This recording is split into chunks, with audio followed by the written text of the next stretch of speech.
Hello and welcome to this edition of the Audio Spotlight. I'm Tyler Rowland. There's not a lot that gets by my next guest. She led the state in shutouts with 16 in soccer. She led the state in her overall stat line with 88 saves, 6 goals allowed all season. This is a season that they played 23 games. I'm proud to introduce my guest, a 16th region champion in both soccer and basketball as well, Sophie Stevens. First off, let's start talking about soccer and that run you had this year. You get to the Elite Eight. At the start of the state tournament, you beat an Estill County team. You lost to on penalty kicks in the season. Talk about this class that you're in, because for the most part, it's been the same core the past few seasons under Coach Pennington. We've had mostly the same run of girls, except last year. I think we lost 7 or 8 seniors, so everyone expected us to crumble under that. And we just took the same girls that we've had all 4 years, and we really came together and powered through. What was the feeling when you ended up winning that 16th region championship? Because if I remember right, even getting out of the district, and I know you're in a tough district as it is, was a struggle the past few years. Winning region was definitely a highlight of my entire soccer career. No one expected us to do it. We've never done it in Boyd County history, so to be the first and to lead our team through that is definitely a feeling I'll never forget. And let's talk a little bit about your position. You set a record for school shutouts with 12. Then you come back, and then you beat that record with 16. What is it about your position that you do that you feel like separates you from the pack? Just that if I don't do my job, obviously everybody's job is important, but if I don't do my job, any mistakes made whatsoever, then I have the potential of losing the game for us. So I think it's just that constant fear and the adrenaline constantly going that makes me want to be there for my team. That if I don't do my job, then I let everybody down. What is your typical routine when it comes to your training regimen? Definitely eat good all day. I'm a big energy drink girl, so I have probably an energy drink in the morning for breakfast, and then before every game, I'll go and warm up, get there before everybody else, and then I have a 5-hour energy drink that I take 30 minutes before every game. I've done that since probably middle school. Do my hair the same way every time. I'm very in a routine for it. If there's anything wrong with my routine, I'm convinced that it's going to be a bad game. Let's talk about Coach Pennington. She came in.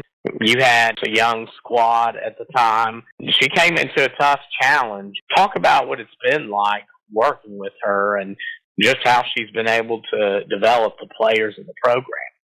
I think her first year was either the year before I came or my freshman year. So we've been working with each other, learning from each other all those years. We've bounced ideas off each other. We've really just worked together in building this program, and she's done a great job, got us to where we are now. I think this is the year that it's all really paid off.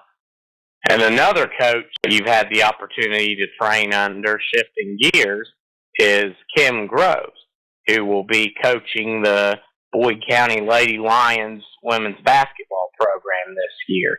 Talk about what that transition has been like and the team that you have this year.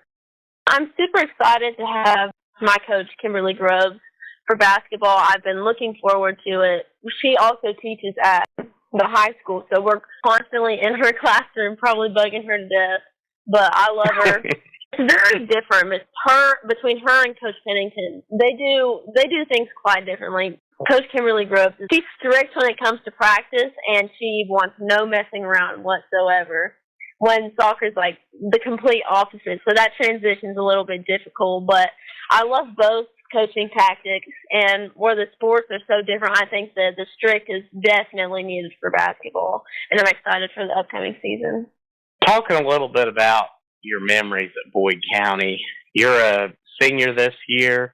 You have a lot going on, what would be something that when you think of your memories of high school, what would be the first thing that comes to mind?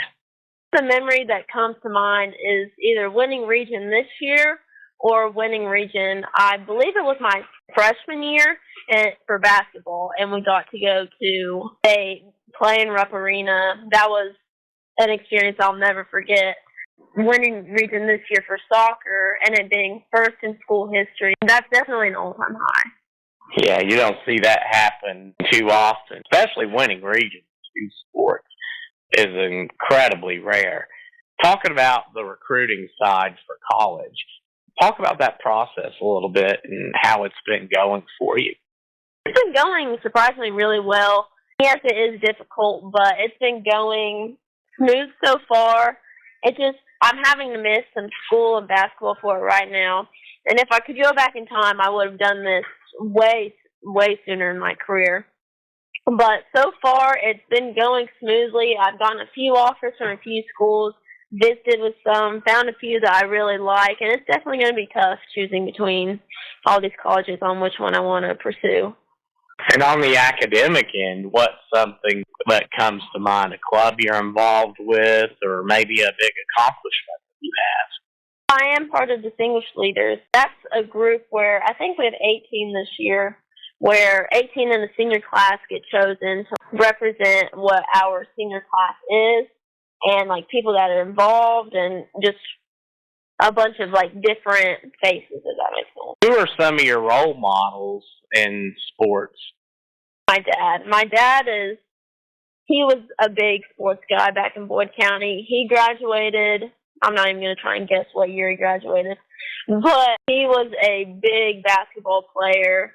People still come up and talk to me about it to this day. I get it put in my face all the time about how good he was, what kind of player he was, the intensity he had, just what a great all-around athlete he was.